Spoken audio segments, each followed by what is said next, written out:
Hey, hello everyone. Welcome to a new lecture of our Processing in Memory course. Today we have Geraldo talking about SimDRAM, which is a framework for bit serial SIMD processing using DRAM. We have talked in this course about different approaches to processing in memory, and remember that we mentioned from the beginning that there are the two main approaches. One is near memory processing or processing near memory. Examples of that we have covered in the course with AppMem, FIM-DRAM, AIM architectures. The other approach is processing using memory, and we haven't talked so much about that because there are no real products as far as we know that use processing using memory. Remember that our previous lecture by Ataberg was a framework, an end-to-end system to to implement and play around with some processing using memory techniques, but there are many more things to do in that sense in order to enable general purpose processing, high performance, and high energy efficiency. So one of these proposals is SimDRAM, and Geraldo is the leader of this project. So I think that he can give us a very good overview of this work. Thank you very much, Geraldo. So feel free to start whenever you're ready. And everyone attending in YouTube, also feel free to ask any questions in the YouTube chat. Thanks a lot, Juan. So I guess I'm not going to spend a lot of time in these slides since we did the excellent introduction already. So this work we did it together and was submitted and accepted to ASCO 2021. And it's quite an exciting research area for my PhD, which is pretty much enabling the use of processing using memory in a system level perspective. So this is one of those. It's a framework to do that because, as I'm going to show next, we're going to build on top of a prior work from a group also called Ambit that enables us some simple book bitwise Boolean operations in DRAM. So you're going to extend that. But without further ado, I'm going to start the talk. So again, I'm Geraldo, and today I'm going to talk about SimDRAM, a framework for bit serial SIM processing using DRAM. So before we start, I'm going to give a brief executive summary of what this talk is about. So as I just mentioned, there are prior works that shows that we can do some simple book bitwise operations using the principles of DRAM operations without any additional on logic, which is quite good for throughput and for energy efficiency. However, since those approaches suffer from some problems because even though these prior works have shown how to do it fundamentally using the book bitwise operations using the principles of DRAM operation, they only support a limit and fixed set of operations. So usually Boolean and or not XOR operations, and they lack the flexibility to enable the user to implement other operations. Even though Boolean logic with not is logic complete, and ideally you could implement many different operations, as I'm going to show during this talk. Doing so for more complex operations require, and without modifications to data layout, require non-trivial area cost to the DRAM array. And there are prior works that do that goes to extend what has been proposed by, for example, Ambit, by including some peripheral logic inside the DRAM array that enables to do some complex operations like addition. However, the area for those circuit modifications are quite critical because the DRAM core design is quite sensitive to modifications and changes to technology to inside the DRAM core array. So the goal of this work is to propose a process using DRAM framework that can pretty much mitigate those problems that I just mentioned. So enable the user to implement complex operations using DRAM and give the user the flexibility to implement any desired operation following the steps of our framework at the same time without modifying the DRAM array further than prior works have done. This is one key, let's say, design goal of our work. So based on that, we propose, oh, my computer froze a little bit. Sorry. So based on that, we propose SimDRAM, which is an end-to-end process using DRAM framework that gives the user the programming interface, the ISA, and the hardware support to enable efficient complex operations using DRAM and using a massive parallel SIMD substrate in the DRAM array itself. We extensively evaluate SimDRAM, and we saw that it provides 88 times and 5.8 times the throughput and 257 times and 31 times the energy efficiency of a baseline CPU and a high-end CPU for 16 different in-DRAM operations that we implement using this framework. And also we use SimDRAM framework to accelerate 7 real-world applications from neural networks to databases, for example. And we see that SimDRAM can provide 21 times and 2.1 times the performance of the CPU and the GPU over those 7 real-world applications. So here's the outline for this talk. So first, I'm going to give a brief overview of processing using DRAM. And then I'm going to give the background required to understand what we are doing, the basic operations that we are going to build on top on. Then I'm going to explain the SimDRAM framework, talk about this briefly about the system integration that we propose in the paper, provide some evaluation results, and then conclude. So first, starting with processes using DRAM. So it's been a while since we have started this processing memory class. So I think everyone probably is more or less aware that data movement is a key bottleneck in today's systems because of the data needs to move from memory to the CPU in a von Neumann type of architecture, and the memory channel that connects computing units to main memory is quite power hungry and a source of performance bottleneck as well. And as prior works have shown, more than 6% of the total energy in a system for some particular set of applications is spent on this data movement between CPU and main memory. So again, this is probably old news. Processing memory is a paradigm that is not new. It was proposed many decades ago. And the main goal is to move computation nearby the memory, aiming to mitigate this, reduce this distance between memory and computation, and then remove this data movement bottleneck and improve energy efficiency because you don't go to the memory channel anymore. So as Juan mentioned in the beginning of the class, we are breaking down the types of processing memory architectures into 2 groups, what we call processing near memory, which are the ones that we place computation near, we place some logic near the memory device themselves, but we still have some concepts of logic being separated from the memory itself, right? It's just nearby, it's just closer than the regular CPU in the process-centric implementation. However, there is this other concept that is called processing using memory that now is more radical in the sense that we are going to leverage the way that the memory cells operates in the memory device to perform computation. So we are not including any type of logic to enable computation in processing using memory paradigm. You're going to using only the memory cells.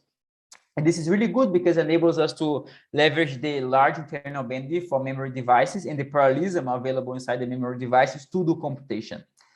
And there are prior works in the literature, one of them from our group, Ambit, from Micro 2017, that shows that it's possible to use DRAM cells to implement simple logic operations like AND, OR, or XOR. And prior works for follow-up work shows that we can do some more complex operations, building on top of that, like addition and multiplications. So this is just the addition of the context that we are going to be working on this talk.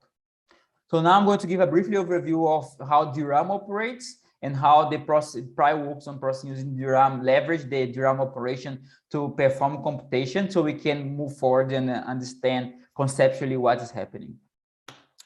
Okay, so this is again, shouldn't be so new for you. We have here a DRAM model, which is composed of many DRAM chips. and each DRAM chip is composed of multiple DRAM banks, and multiple DRAM banks have many subarrays, which are 2D arrays of DRAM cells. And this 2D array of DRAM cells are horizontally connected using word lines and vertically connected using bit lines. And the bit lines are further connected to our array of sense amplifiers, which is called a row buffer. A DRAM cell itself is composed of a storage capacitor, which stores data in DRAM as charge, and an access transistor, which enables and disables the charge flow from the storage capacitor to the bit line and then to the sense amplifier and row buffer. So the DRAM cell operates using three main commands. So those are activate or act, read and write, and pre-charge. And I'm going to briefly talk about them. So to read the charge levels stored in the DRAM capacitor, in the storage capacitor, the memory controller first issues what we call activate command. So prior to receiving the activate command, the bit lines in the subarray are going to be held on the reference voltage, which is usually half of VDD. So when the DRAM array receives the activate command, the word line of the target row is going to be asserted, which is going to connect the storage capacitor to the respective bit line.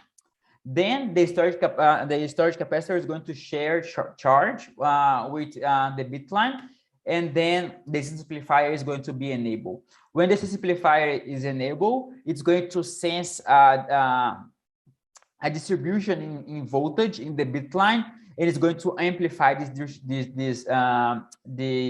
deviation in the voltage of the bit line. So once the amplification is finished by the sense amplifier, the charge is restored into the storage capacitor, and the amplification process is finished. And then after that, the data is going to be latched inside the sense amplifier and the row buffer, and then the memory controller can issue read and write requests to read columns of the data from the sense amplifier. After the DRAM finishes reading the data, it needs to issue a pre-charge command that is pretty much going to prepare the DRAM array to receive follow-up activation commands to another rows. So in this process, the capacitor the storage capacitor is first disconnected from the bit line by lowering the word line, and then the bit slide voltage is restored to the reference half of VDD voltage. And after this point, the DRAM is ready to be accessed to receive access to another row. And then finally, the amplifier is disabled. So there are prior works in the literature that shows that we can manipulate how DRAM operates using this activate and pre-charge command to do what we call in-DRAM operations. So one of those first works is row clone, and which enables us to do in-DRAM row copy operations. So let's see how this row copy operation works. So let's assume that you want to copy the values in source row A to the destination row B, and those two rows are going to share the same bit line. So row clone is going to enable copying source row A into destination row B in the same subarray by issuing two consecutive activate commands to these two rows, followed by a pre-charge command. And we call this sequence of commands activate, pre-charge command. And it works as follows. So first we issue activate commands to source row A, which is going to copy the contact from the source row A into the row buffer. We then issue activate command to the destination row B, which is going to connect the cell in the destination row B to the bit line. So because this amplifier has already sensed an amplifier the source of the source data in A by the time that row B is going to be activated, the data in each cell of row B is overwritten by the data stored in the row buffer, which is then pretty much copying the data from the source row A to the destination row B. And this implements the row copy operation. So after the row copy operation is done, we just issue a pre-charge command again to allow DRAM to receive new comments in the same subarray. So following similar properties, prior works have shown that we could do majority functions in DRAM. So for you to have some background, 3-input majority operation is going to output 1 if and only if 2 of the inputs are also 1. So let's assume that you want to do this majority operation between 3 DRAM rows A, B, and C. All the rows again share the same bit line. So the authors of MBIT shows that we can, by simultaneously activating the 3 DRAM rows at the same time via a DRAM operation that we are going to call triple row activation, can be used to perform Boolean majority operations on the values stored in those in the cells of these 3 rows. So let's see how it works. So first, we are going to activate all the 3 rows at the same time. So here we're activating A, B, and C using the triple row activation command. So this is going to connect all of the 3 DRAM cells into the shared bit line, which then is going to what is going to happen is going to share is going to simultaneously flow from those 3 DRAM cells into the bit line to the sense amplifier and then perturbate the sense amplifier. When the sense amplifier senses this perturbation, the sense amplifier is going to amplify the bit line voltage to either VDD or 0 if at least 2 of the capacitor of the 3 DRAM cells are charged or discharged respectively. As such, triple row activation result is a Boolean majority operation among all of those 3 DRAM cells. This example that we have here, the majority of the rows A, B, and C is going to be equal to VDD because the first row, the first DRAM cell A is in a charged state, B is also in a charged state, and C is in a discharged state. So when all those 3 rows are going to be activated at the same time, the sense amplifier is going to pull the voltage to the majority of the 3. And in the end of the operation, the memory control, the end of the operation, the resulting of the operation that is stored in the sense amplifier is going to be written to all of those 3 DRAM cells at the same time, A, B, C, and D, which basically is destroying the original data that was stored in these DRAM cells. Again, in the end of the operation, we issue pre-charge comments to prepare DRAM to new comments. So MBIT is going to use this triple row activation process that is doing the majority operation to implement Boolean majority and the NOR, Boolean OR and the NOR operations by setting one of the input rows, for example, C, to either 1 or 0, because AND operation is computed by setting, the AND operation is pretty much as the majority of A, B, and 0, and the OR operation is pretty much equivalent to the majority of A, B, and 1. So in order to perform processing using DRAM, MBIT makes some modifications to the DRAM array so we can efficiently do computation, perform this triple row activation in DRAM. And those modifications, prior works later showed that was actually not required, in the sense that there are prior works in the literature that shows that that takes out of the shelf DRAM, and by doing some time violations and issuing consecutive activation to the DRAM, they observe that indeed you can do triple row activation in majority operations. So what this subarray organization that MBIT is going to use is more to efficiently enable this triple row activation rather than a need to enable, a must to enable triple row activation. So let's see how it works. So MBIT is going to split the rows in the DRAM subarrays they are enabled to do computation in 3 different groups. So the first group is what we call the bitwise group. Those are 16 rows that are designed to do triple row activations. Then we are going to have 2 rows that are going to store constant values for us to do AND and OR, and they are going to be pre-initialized with either 1 or 0. Then we have the rest of the remaining of the rows that store user or program data. So MBIT is going to use some special row decoders so we can enable triple row activation with a single address issued to DRAM. So first we have the regular row decoder, right? That we can you send a command and then address, and then it's going to pull up one of the word lines. And then we have this special row decoder, which can activate 3 DRAM rows with a single address, and then perform the triple row activation efficiently. So this modification into that Ambit proposes into the DRAM array incurs less than 1% of area overhead on top of existing DRAM chips. So as I was saying, there are many follow-ups that came after Ambit showing that how to use this triple row activation command to implement in-DRAM operations in other memory technology. Sometimes it's not even triple row activation; they operate in some different principles, but showing that other memory technologies can also perform book bitwise Boolean operations like NVMs, for example, RAM or PCM memories. However, all of them share a similar shortcut.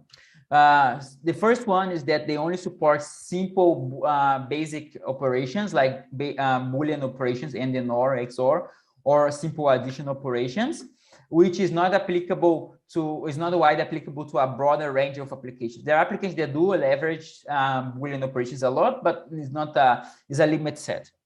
Also, they support a limit set of operations, so there is no flexibility to enable further operations on top of whatever has been proposed.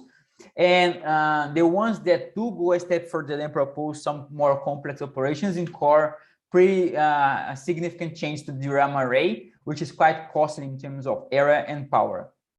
So this leads us to the problem that we need a framework that can aid the adoption of processing using memory by enabling the programmer or the user to efficiently implement complex operations using DRAM, and also provide them to the flexibility to create new in-DRAM operations as needed.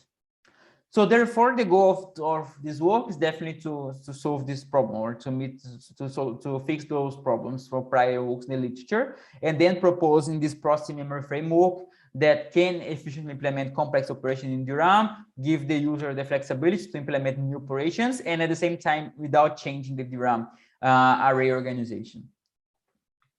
And based on that, we propose SimDRAM, which I'm going to describe next. So the SimDRAM, as I just said, is this end-to-end processing using DRAM framework that provides the program interface, the ISA, and the hardware support to efficiently computing complex operations in DRAM, giving the user the ability to implement arbitrary operations as required, and using DRAM as a massive SIMD substrate without changing the DRAM array. So I'm going to next describe what is the substrate that the processing using DRAM substrate that SimDRAM builds on top on. So this substrate that SimDRAM builds on top of requires two previous proposed techniques. So the first one is vertical data layout. And what we are going to do here, so instead of storing data in a traditional horizontal data layout, so we have a data word which is placed in a DRAM row. All of the bits are placed in the same DRAM row. We are going to transpose that and place different bits of a DRAM of a data word across different word lines. And why you're going to do that? Because prior works have shown by doing so we can we can do bit shifting quite efficiently without the need of adding extra logic to shift elements across bit lines. So, as I said, the first benefit of this is this implicit bit shift operation. And also now we can see each bit line as an individual SIMD lane, or an individual single structure multiple data engine that we can leverage to do computation. At the same time, what the other technique we are going to use is the majority-based computing.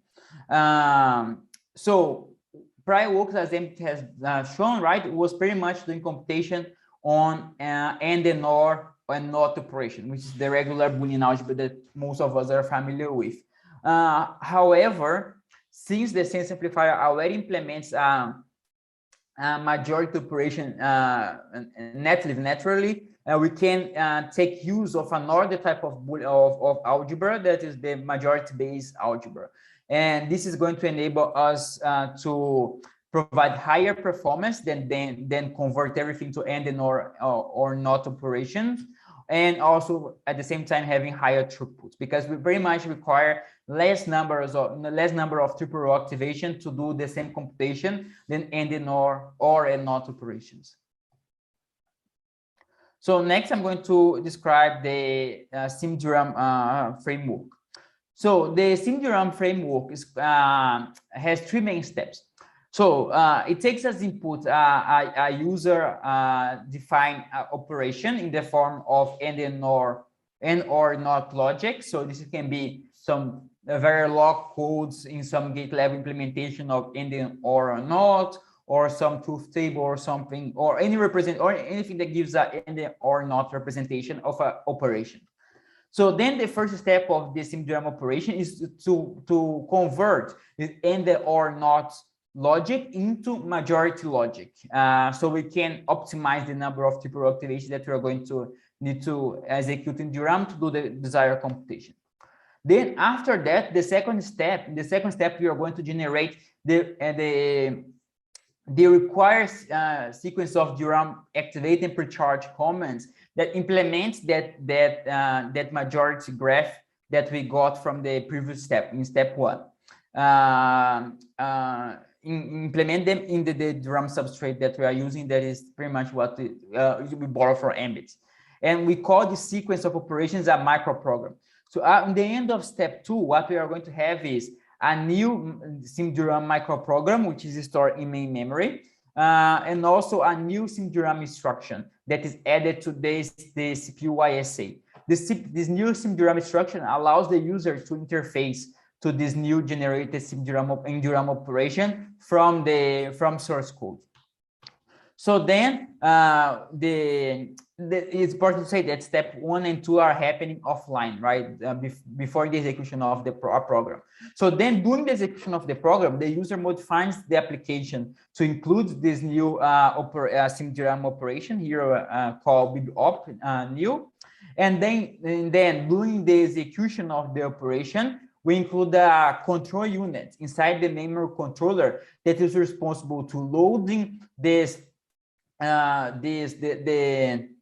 microprogram that corresponds to this new SimDRAM instruction from a memory or for a buffer that we store in the control unit, and then coordinate the execution of the required sequence of activating pre-charge commands to implement the required operations transparently from the user. And then in the end, we are going to have the output of the required bibop operations or the SimDRAM instruction inside DRAM. So next, I'm going to describe each one of those steps in some level of detail, starting by step 1. So as I showed before, and as Ambit has also shown, it's quite trivial to convert a Boolean equation to its equivalent majority equation.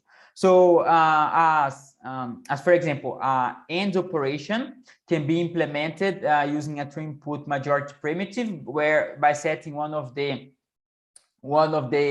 inputs to 0, and the same for an OR operation that can be implemented by setting one of the inputs to 1.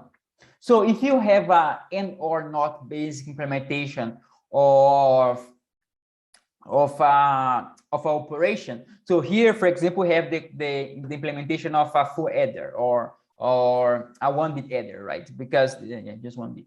But yeah, so this is the representation of the adder, right? You can see in the top, like the generation. This is actually just the C-out part of the adder. So the care propagation. So if you want to just convert this graph into the majority representation, we can just use the quality that I just showed on the top and replace each one of those and the OR gates into majority gates. However, naively convert this and or not implementation of our circuit into the majority not implementation of a circuit is going to lead to an unoptimized circuit, as I'm going to show next.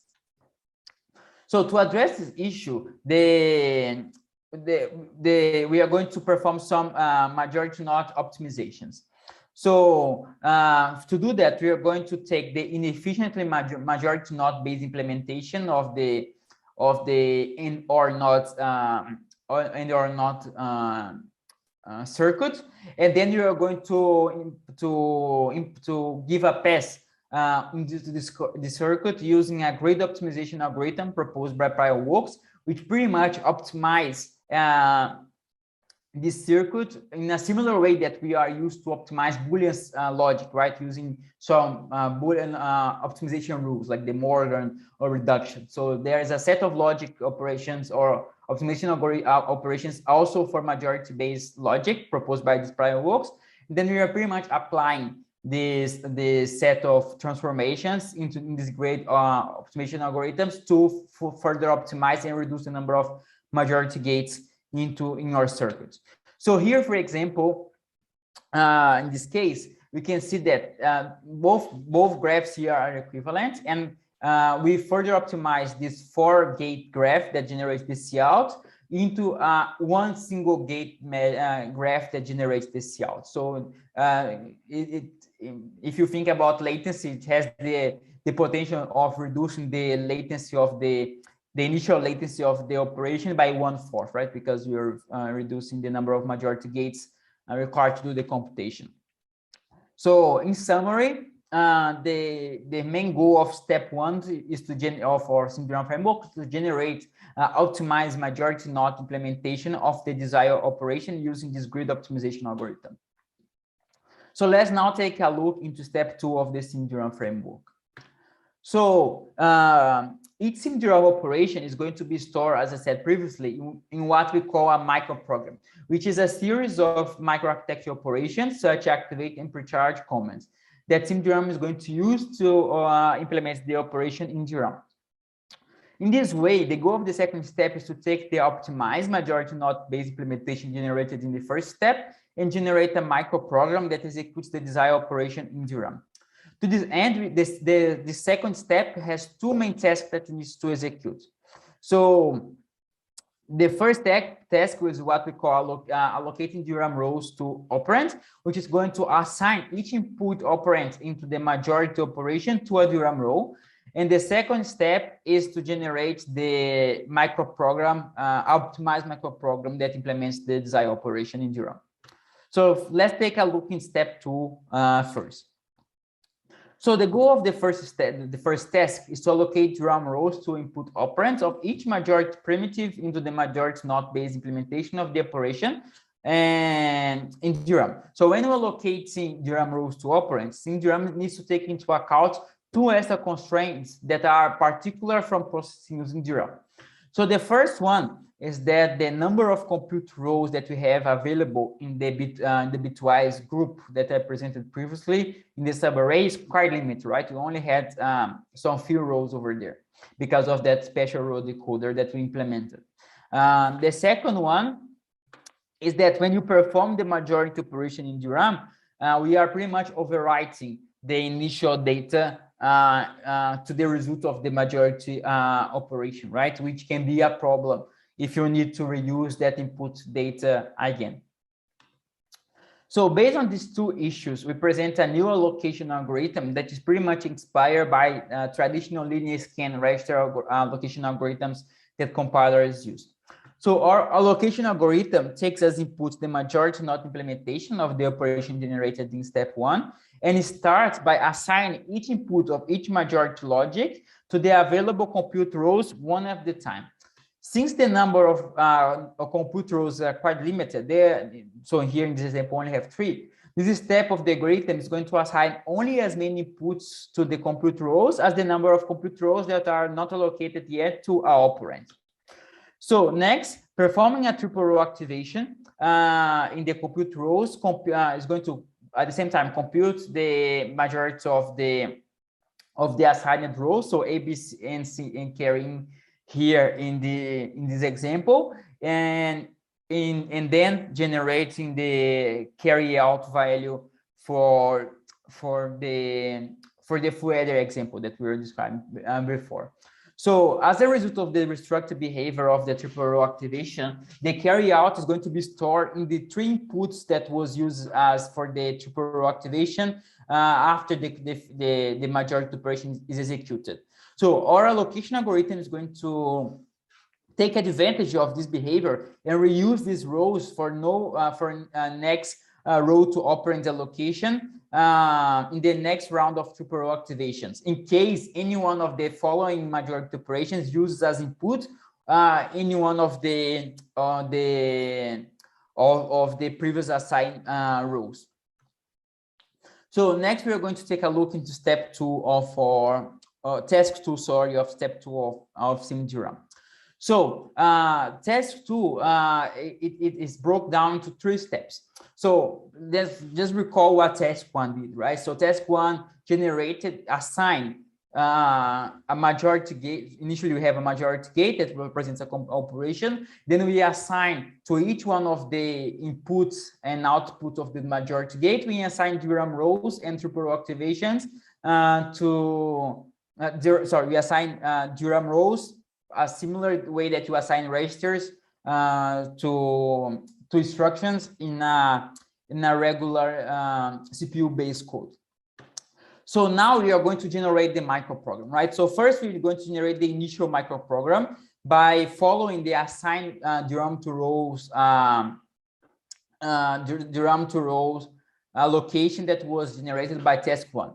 And then we are going to use row copy operations, which constitute of 2 activations and follow up by a pre-charge operation to copy the initial data from data rows to the bitwise group, and then followed by a majority operation to execute the triple row activation in the bitwise group, right? And then in the end of the execution of the instruction, we copy back the output that is in the bitwise group to the data rows using again activate pre-charge sequence of commands. So the resulting of this assignment, of this initial assignment of the operation to sequence of activation pre-charge commands is what we are going to call an initial microprogram. So this initial microprogram does implement the required operations in DRAM correctly, but it can be further optimized to reduce the latency of the operation. So we apply 2 optimizations. So the first optimization here is by coalescing row copies into a single, several row copies into a single one. And the second one is to merge majority and row copy operations that targets the same row into a single activate and activate pre-charge command sequence. So with these 2 optimizations, task 2 of step 2 generates the optimized microprogram that requires few DRAM operations to execute the same desired operation. So we invite you to check our paper for more details on the description of our algorithms that assign rows to the input of the majority gates to the DRAM rows, and also details of the optimization that we apply over here. So finally, the last part of task 2 is to generate n-bit implementation of the desired operation, right? So far, before that, we only had a 1-bit output for this microprogram. So basically, we need to insert some control registers of control instructions to allow this sequence of triple row activations to loop for as many bits or data elements you have in the data word as needed. So in this way, we execute the operation in a bit serial manner inside DRAM. And then in the end, we are going to have the final microprogram, which is an optimized implementation of the initial and or not based implementation that was inputted by the user. And it can be repeated any times to generate a bit serial implementation of the operation in DRAM. So the final microprogram that is generated is stored in a reserved DRAM space for future use. And as I said, also is going to produce a SimDRAM instruction called baby op which is then added to the CPU ISA, and the user can leverage to instantiate, let's say, this generated microprogram. So let's take now a look into step 3 of the framework, which finally is going to execute the computation of the in-DRAM operation. So SimDRAM uses a control unit in the memory controller that handles the execution of the microprogram during the execution time, transparently from the programmer. To perform a SimDRAM operation, the program is going to leverage this BIB-op instruction. Upon receiving this BIB-op instruction, the control unit loads the microprogram corresponding to the BIB-op instruction into the from the main memory and performs the requested sequence of activate pre-charge that was generated by test 2 of step 2 of the framework, and then executing the required in-DRAM computation. In the end, at the end of the microprogram execution, the outcome of the SimDRAM operation is then stored in DRAM. In your paper, there is a more description of the control unit that we have, but it's quite laborious to go to all of the small details, but we invite you to check out our paper if you have any doubts about it. But you can think about it as a simple in-order processor. So now you're going to discuss the how we integrate SimDRAM into the system. Sorry, Juan, have a question? Maybe not. No, I don't think there are any specific questions right now. Oh, okay. Sorry. It's because your Zoom thing went green. I thought that was the question. Oh, okay. Okay, sorry about that. So as I was talking about, now you're going to talk about how to integrate SimDRAM into the question, into the system. So there are many challenges of implementing processing using DRAM into a system. So there is the ones that SimDRAM imposes, as for example, recall that we transpose the data, right? So instead of having data in a horizontal data layout, you have data now in a vertical data layout. So we need to efficiently transpose data from one layout to another. So this is one challenge, but there are more challenges related to the paradigm itself. So how you interface to processing using memory instructions or processing using DRAM instructions. So we provide some program interface. How we can handle page faults, edit translation, coherence, and interrupts. How we handle the fact that there is a limit subarray size in DRAM arrays. Also the security implications of doing processing using DRAM. And finally, in the paper, we talk about the limitations of a framework. So here in this talk, I'm going to talk about 2 of those system integration challenges. So the first one being how can we efficiently transpose data in DRAM. So as I said, SimDRAM operates in a vertical layout data, but we want to maintain the horizontal data layouts version of the data that the system has, because horizontal data layout has these advantages, right? There is a reason why the system uses improved throughput, locality, and so on and so forth. So we want that both layouts to coexist in the system at the same time. So how can you do it? So the main challenge is that the data can be shared. Any piece of data can be shared between the SimDRAM engine and the CPU, but SimDRAM is going to use data in the vertical data layout, and the CPU is going to use data in the horizontal data layout. So to mitigate the overheads of doing this transposing between one layout and the other, SimDRAM is going to use a specialized hardware unit that is placed between the last level cache and the memory controller, called the data transposition unit. The data transposition unit transforms the data layout from the horizontal data layout to the vertical data layout and vice versa. So the transposition unit is going to track SimDRAM objects into this object tracker and ensures that this corresponding data is in a vertical data layout and ready for SimDRAM computation whenever the data is in DRAM, and in a horizontal data layout whenever the data is in the cache and is ready to be computed by the processor. So again, I invite you to check our paper for more details on the design of the transposition unit. But we evaluate the area and the area overheads of these units in the CPU die, and we see that is and also the throughput impact that it has on SimDRAM operations, and you see that it has this transposition unit has really low impact on throughput of SimDRAM operations and really low area cost compared to this in the memory controller. So it's like 0.06 millimeter squares. It's pretty, not that big a deal. So Geraldo, yes. A quick question about the transposition. How long can you keep your data in the transposed form?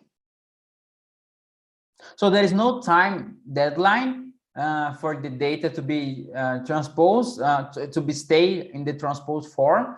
So what happens is when I'm going to show a piece of code next, and there are some special instructions that the programmer used to say that some piece of data is a SimDRAM object, and then whatever this memory address that corresponds to this piece of data passes through is evicted from this level cache to DRAM, the transposition units automatically transpose this data to the horizontal data layout and to the vertical data layout. And whenever the CPU loads this piece of data back, the data is not in the cache, it needs to be loaded from a memory.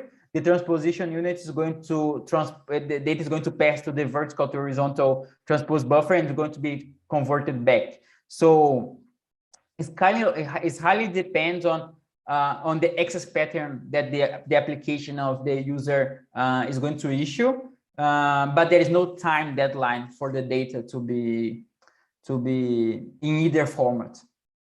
So the data can stay in the vertical data layout while staying in memory and being operated on in memory, and only needs to be transposed when the CPU needs to access the data. Exactly. Mm-hmm. So one other question that I have, would it be possible to, I don't know, propose or design different ways, other ways of transposing? For example, in the DRAM itself, or in the CPU and with some software library? Yeah, there are many alternatives. So there definitely from in software itself, we can transpose the data using special libraries. So for example, the UpMem system does some software transposing. It's not exactly the same as SimDRAM, I guess, but there is some library to do some form of data transposition of layout or organization. But that can incur some quite significant performance overhead, depending on how much data you need to transpose and the amount of operation that you're going to do. In DRAM itself, we do have some works from our own group, as for example, Figaro, that shows that ways of copying data from columns of data from one row in a subarray to another one, which kind of enables some sort of transposing. Again, it's not exactly the same as SimDRAM, but it's some it is some form of data reorganization. And there are other works that, for example, that does processing using cache as duality cache or narrow cache. That also requires a vertical data layout. And over there, they propose some special. There is some special SRAM circuit design that enables you to read data in either way, vertical or horizontal. And then so they use some special transpose box using these DRAM cells to do this transposing operations. So this is a more like circuit level implementation of the operation of the transposing operation. So yeah, there are many alternatives. The transposition unit that we propose here is one design. Probably there are other designs that are more efficient than this one. But for this initial version of the SimDRAM framework, we saw that this one was good enough for initial realization of the system. Okay, thank you. Makes sense. Thank you, Geraldo. Okay, so this was about the transposing data, and then we see how we can. The other system integration challenge that we mitigate is how we enable the user to interface with SimDRAM from the programming perspective. So we had 4 new SimDRAM ISA extensions into the CPU ISA, and those are they all follow similar layouts. So first we have instructions, SimDRAM instructions that executes initializations. So as I said before, right? So this when you are programming SimDRAM, the user is required to specify which addresses or which memories areas are going to be SimDRAM objects or going to be operated by SimDRAM, and the user then uses this BBOP transpose init operation and pass the address of that memory space, the size, and the number of bits that it corresponds to pretty much signal to the transposition unit that the data needs to be transposed back and forth, horizontal and vertical data layouts. Then you have proper SimDRAM operations, and the SimDRAM operations are this BBOP op operations. This op can be addition, multiplications, or and then you have operations that has one input, as for example reductions and the NOR XNOR reductions. Have two input operations like for example adds or multiplication or division, and also have predication operations, which has three inputs. So you can see this predication operations as some sort of if else or a MUX type of operation. And all of these instructions required for you to pass the number of data elements which SimDRAM is going to operate on, which is quite good because it gives a lot of flexibility, right? This N can be, if you have, for example, a quantized neural network, it can be 4 bits, 8 bits, or if you have a long data format, it can be 64 bits, whatever, 128 bits if it's longer packet, but whatever is needed for the computation. So now I'm going to give a briefly overview of what does a SimDRAM enabled code looks like. So here I have some simple C code. This is a vector addition or subtraction based on some predicated values. So here, as you can see, we allocate our arrays A, B, and C. This is regular C code. Then you have some condition. So, and then basically what we do is you do a simple vector operation. You loop over all of the inputs, and if the condition is true, you do a vector addition. If the condition is false, you are going to do a vector subtraction. So they're going to convert this code into SimDRAM enabled code. So this is the equivalent SimDRAM enabled code, and I'm going to highlight some important points next. So as I said before, the first step is to assign signal to SimDRAM, which input elements are going to be used by SimDRAM engine, and like they're going to be executed in DRAM, so the transposing of the data can happen by later on, right? So here pretty much we are marking that arrays A, B, and C are going to be SimDRAM objects using the BBOP transpose init operation. So sorry. Then what we're going to do, so since SimDRAM is a SIMD operation, and also the control unit is responsible for the looping of the computation, we don't need this for construct anymore. Instead, we just instantiate this add operation here for the case of the add, passing the input elements, so A and B, and the output here in this case is going to be some intermediate data D, the size of the data, so the size of the arrays, and then the data width of the inputs of A and B. So here we are using unsigned 8 integers, so this would be 8. So this is for the addition. So then for the subtraction, we do pretty much the same. A and B, the size of the array, the 8 for the bit width, and also the output is some intermediate data. Then we compute the predicate for the condition. Sorry, so here in the case is A of I is larger than some value. So we check, you do pretty much the same, right? A, so we have A, the pred here, the size of the data, the element size, and the auxiliary row, And finally, we have the predicate execution using the if-else statement. So pretty much here, what we have is we pass the output, which is either C, right? And the output is going to be either D or E. So it's either the result of the addition or the subtraction, depending on the condition that is stored in F. And again, we pass the size of all of the arrays and then the bit width.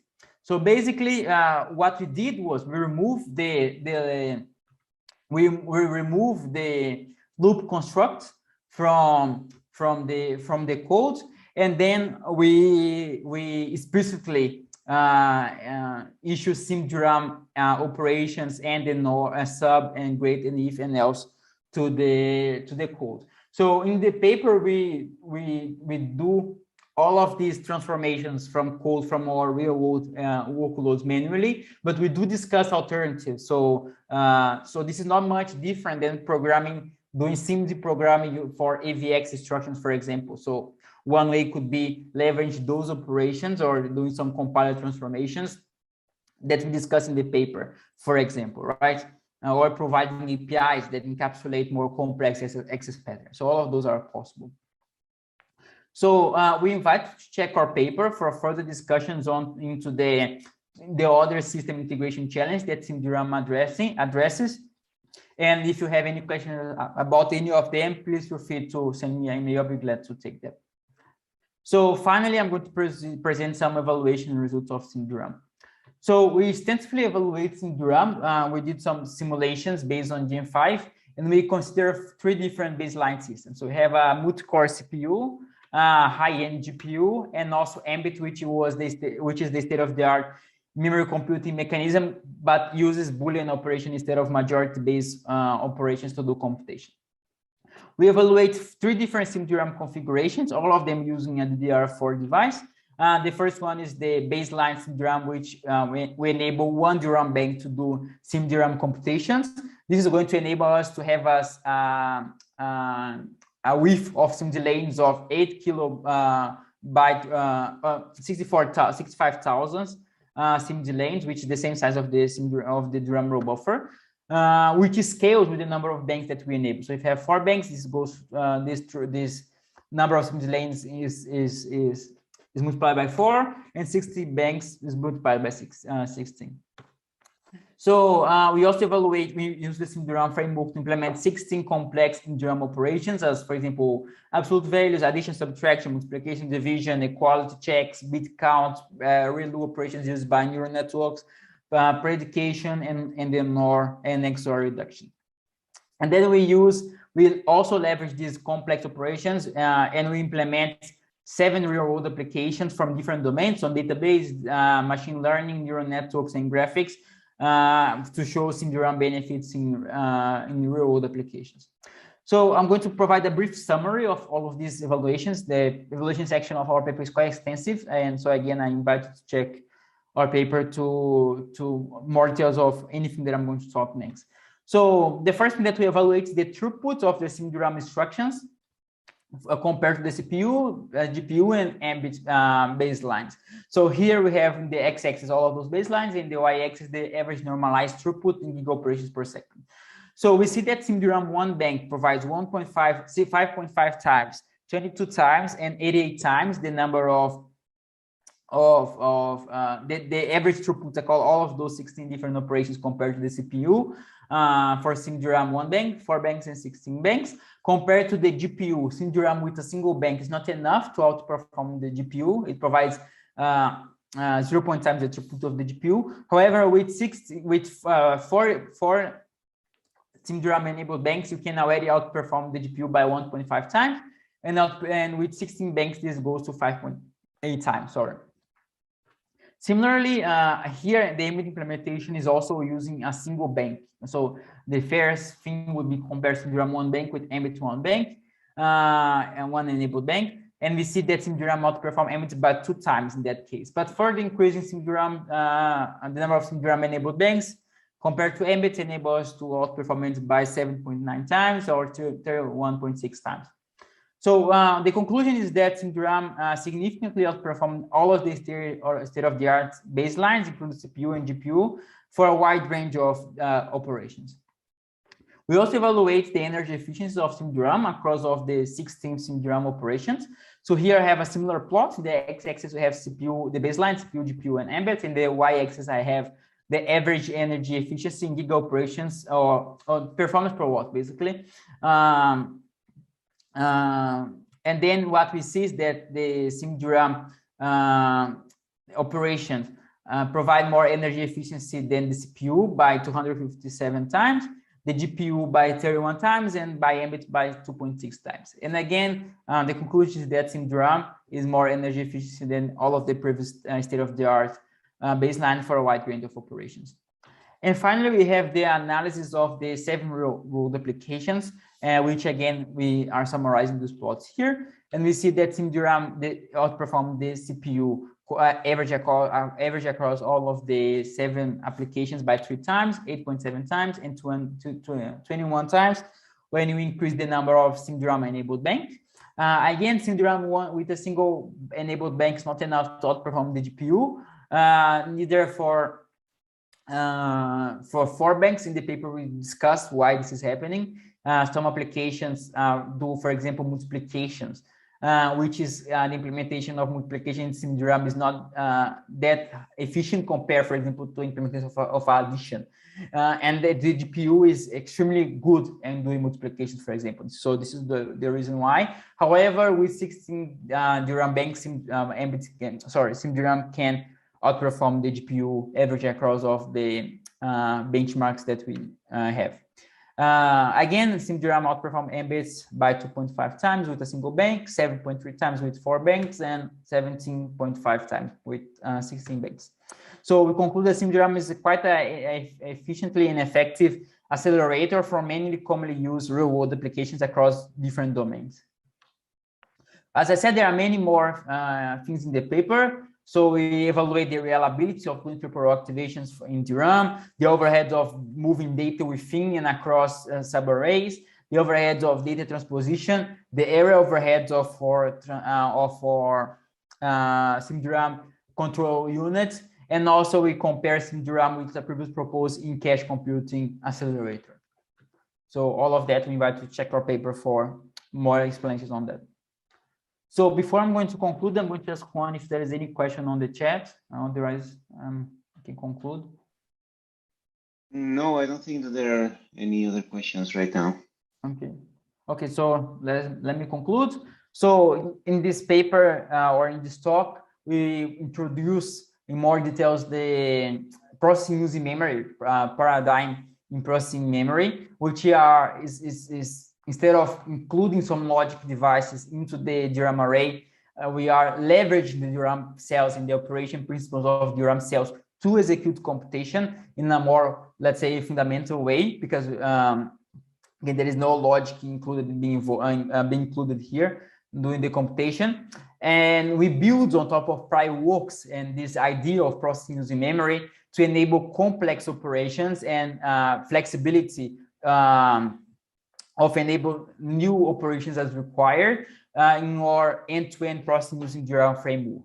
So SimDRAM also again provides a programming interface, the ISA, and the hardware support to do efficiently operations or efficiently complex operations in DRAM, giving the flexibility of new operations in DRAM and using DRAM as a massively parallel SIMD substrate.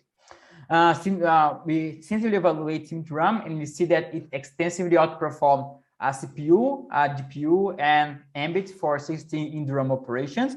And SimDRAM can also accelerate real-world applications compared to the CPU and GPU baselines.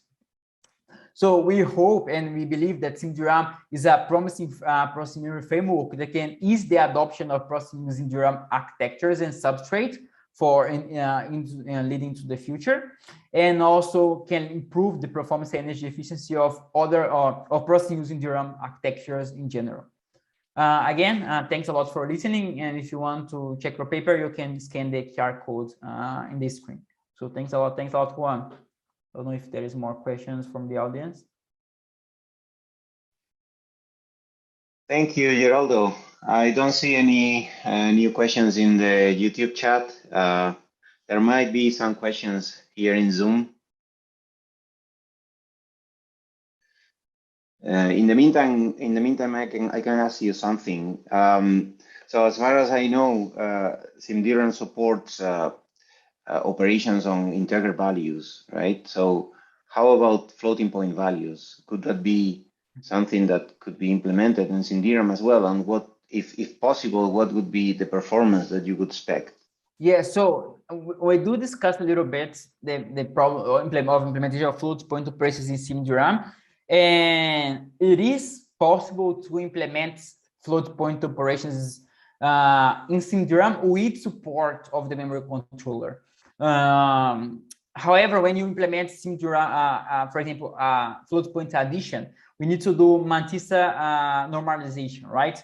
And for you to do mantissa normalization, you need to shift some the mantissa based on the exponent value. So you can compute the exponent difference with using SimDRAM subtraction operation. But then for you to, since there is no connection across individual bit lines in SimDRAM, for you to do this bit shift, you need to copy the mantissa. You need to copy the data, load the data in the memory controller, do the bit shift, the shifting, the normalization there, and then copying the data back, and then you can proceed doing the computation in SimDRAM. So I personally didn't evaluate how the throughput of that particular implementation would be, but it's pretty likely that is not going to be so great. So we are constantly studying alternatives to try to solve this problem, and don't require this movement back of the exponents to the memory controller, so we can avoid this traffic, right? Because it's the overall goal is to reduce this traffic over there. About this, there is one suggestion in the YouTube chat. Fixed point is easier because you trade width for complexity. Yes. Yeah, big fixed point. We didn't evaluate any workload with fixed point in the result of the paper ourselves, but yeah, it's pretty, fixed point should be a good solution for sure. We also talk about alternative representations for float point operations, but we don't have a complex solution yet for it. I mean, fixed point, if I understand correctly, it should be as fast as integer operations, right? Yeah, pretty likely. Yeah. The only problem is that you might be losing the necessary precision, accuracy for some workloads. Yes. Okay. I don't see any other questions, but I have another one. Is so we have covered in the course, as I said in the beginning, different processing near memory architectures, and this is relatively simple and feasible as well, because we saw in the previous lecture with PyDRAM that these kind of operations have been like bulk bitwise operations have been tested even on off-the-shelf chips. So do you think that both trends can be combined into in future products, like for example in like UpMem architecture, where you have in the DRAM subarrays? Yeah, I don't see any reason why not to do it, because like fundamentally SimDRAM is not requiring anything more than what is already there, right? So you just need DRAM cells to operate as DRAM cells, and then we can like pretty much this is a amplification process. So and it is the SimDRAM, this processing using memory solution, it deals with a really particular type of substrate of parallelism, sorry, which is extremely bulk parallelism, right, over some large amount of data, which can be one feature of a future processing near data solutions. And then when more complex access patterns and finer grain access are required to do some particular computation, then you can use the processing near memory engine that we have in this system. But yeah, definitely both of them should and could be be holistically integrated in a single system for, let's say, ideal exploration of the processing memory capabilities of whatever system that is in the future release. Mm-hmm. Yeah, I agree. That makes sense. I talked a few lectures ago about one other mentioned briefly another work of our group is SISA, where that's something that we actually tried in simulation very successfully for graph mining workloads with different representations, either dense vectors or sparse arrays, depending on the specific needs of the workload and the code and the data set. Okay, thank you very much, Geraldo. Thanks, Juan. Thanks everyone for listening. Yeah, just one last comment from in YouTube. It says 64-bit fixed point is comparable to 32-bit floating point, which is actually good news, I would say.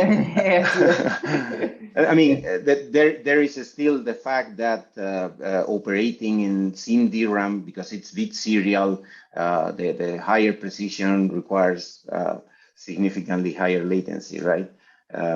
Even a quadratic latency for multiplication and other complex operations. But for sure, it's very interesting to keep these ideas in mind and to explore them in future work. Yeah, definitely. Okay, yeah, I don't see any other questions. And yeah, I guess we are done for today. Thank you very much, Geraldo, for the great lecture.